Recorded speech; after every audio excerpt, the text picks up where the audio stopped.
Welcome back dear students. So आज की video में हम रियल एनालिसिस के जो सीक्वेंसेस जो चैप्टर है उसको हम आगे कंटिन्यू करने वाले हैं।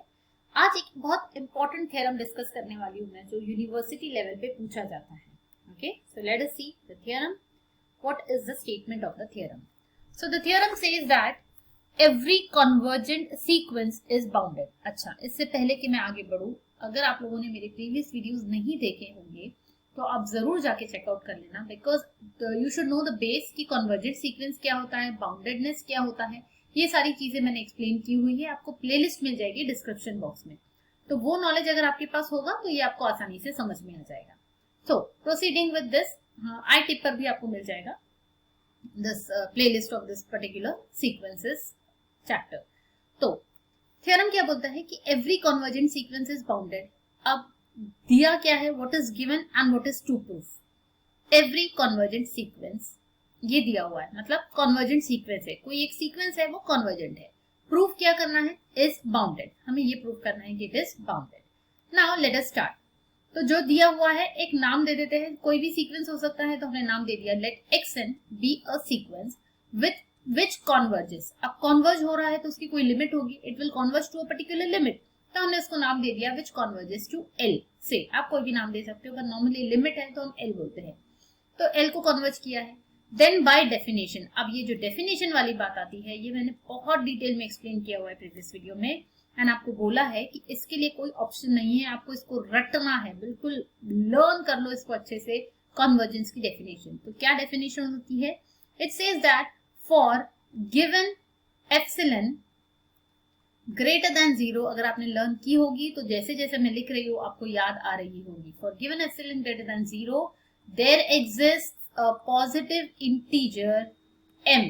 एक नंबर एग्जिस्ट करता है, हर एक एप्सिलॉन के लिए एक m मिलना चाहिए आपको, सच दैट। अच्छा, यहाँ पर मैं काफी सारे शॉर्टकट्स लिखती हूँ, बट आपको एग्जाम में पूरा प्रॉपरली लिखना होता है। ये सीक्वेंस का आप पूरा प्रॉपरली लिखोगे, कॉन्वर्जेस प्रॉपरली लिखोगे, सच दैट तो चल जाता है, दिस इज स्टैंडर्ड s.t।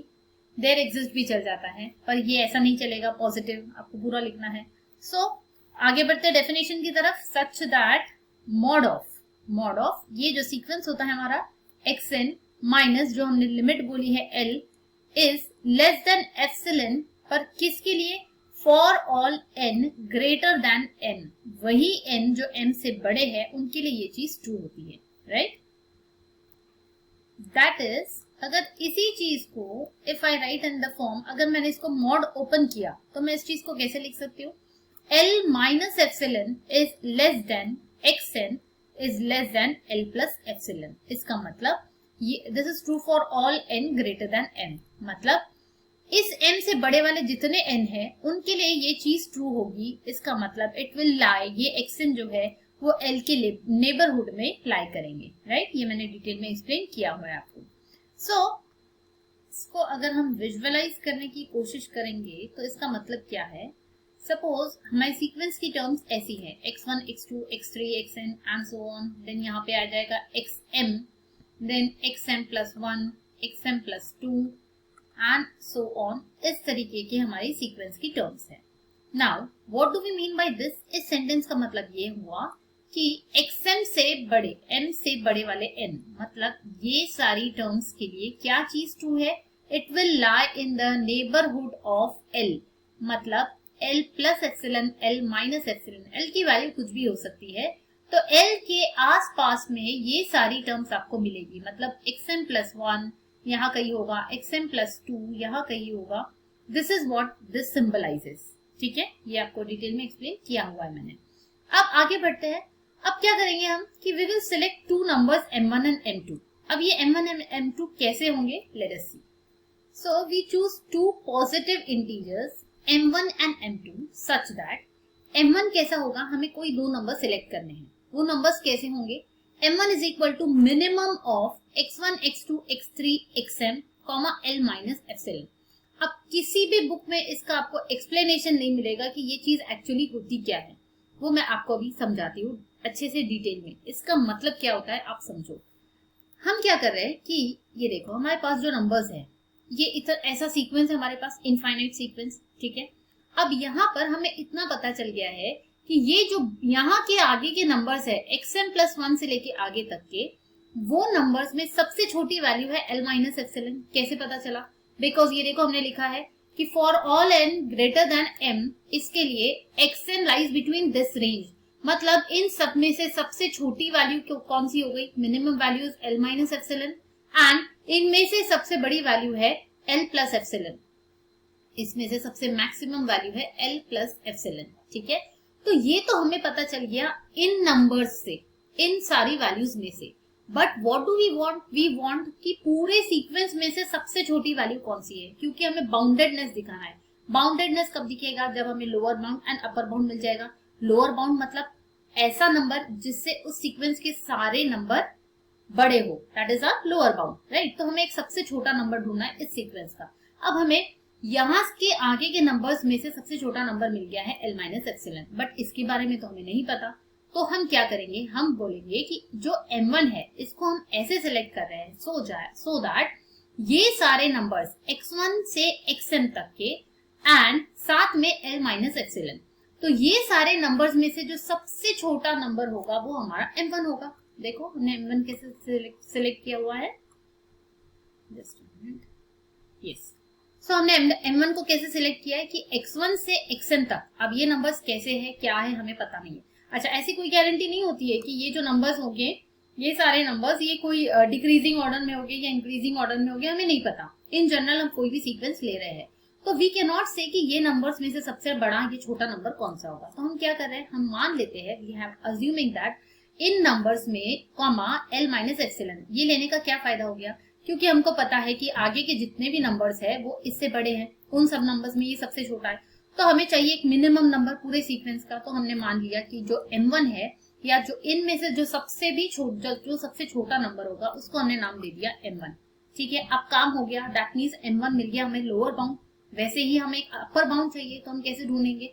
हमें ये पता है कि इसके आगे के जो नंबर्स है xm+1, xm+2 and so on, उनमें से सबसे बड़ा नंबर L प्लस एप्सिलॉन है, तो वो तो ले लिया। एंड यहाँ पर हमें नहीं पता इनमें से सबसे बड़ा नंबर कौन सा है, तो हमने मान लिया कि इन सारे नंबर्स में से जो मैक्सिमम होगा, जो सबसे बड़ा नंबर होगा, उसको हमने नाम दे दिया m2, राइट। तो अब इससे हमें क्या मिल गया? अगर मैंने इसको इक्वेशन 2 बोला एंड इक्वेशन 1 ऑलरेडी मेरे पास में ये था, इनइक्वालिटी नॉट इक्वेशन, ये मेरे पास में था। तो नाउ 1 एंड 2 को कंबाइन करके can I say that m1 is less than L minus epsilon is less than xn less than L plus epsilon. ये ऑलरेडी हमारे पास था, एंड ये जो L प्लस एप्सिलॉन है ये m2 से छोटा होगा, या आप स्ट्रिक्टली बोल सकते हो या लेस देन इक्वल टू बोल सकते हो। यहाँ पर आई होप ये आइडिया समझ में आ रही है। ये कहाँ से मिला? 1 एंड 2 को हमने जब कंबाइन कर लिया तो हमें ये चीज मिल गई, क्योंकि हमने खुद ही बोला है कि m1 इन सारे नंबर्स में से सबसे छोटा नंबर है, तो m1 will be less than equal to this. और ये तो हमें पहले से ही पता था इक्वेशन 1 से, इनइक्वालिटी 1 से, एंड ये भी हमें मिल गया m2। अब जो हमारे काम की चीज है हम बस उतनी ले लेते हैं, मतलब हमने इसको ले लिया, xn को ले लिया और m2 को ले लिया। That means can I right like this, m1 is strictly less than xn is strictly less than m2। And ये चीज किसके लिए ट्रू है? ये कोई पर्टिकुलर m से बड़े वाले नंबर्स के लिए ट्रू है क्या? ये सारे n के लिए ट्रू है। This is true for all n belonging to capital N, इसीलिए हमने पूरे कंसिडर किए थे यहाँ पर, राइट। तो अब हमें सारों के लिए मिल गया। अब ये मिलने का मतलब क्या हुआ? This is our lower bound and this is our upper bound, and यही तो हमें ढूंढना था। अब हमें जब लोअर बाउंड और अपर बाउंड मिल गया है, इसका मतलब हम बोल सकते हैं कि sequence xn is a bounded sequence, and यही तो हमें दिखाना था कि every convergent sequence is bounded। हमने एक convergent sequence लिया और बता दिया कि वो bounded है। That means in general we can say that every convergent sequence is bounded. I hope the idea is clear. अब कुछ लोगों के दिमाग में ये आ रहा होगा कि मैम हमने यहाँ पर इसी को, यहीं पे तो हमें बाउंडेड मिल गया था, यहाँ लोअर बाउंड मिल गया, यहाँ अपर बाउंड मिल गया, तो हमने यहीं पे क्यों नहीं बोल दिया कि बाउंडेड है? Now this is lower bound, this is upper bound, but ये किसके लिए मिला है? सिर्फ सीक्वेंस की कुछ टर्म्स के लिए मिला है, मतलब यहाँ से यहाँ तक की टर्म्स के लिए ही मिला है।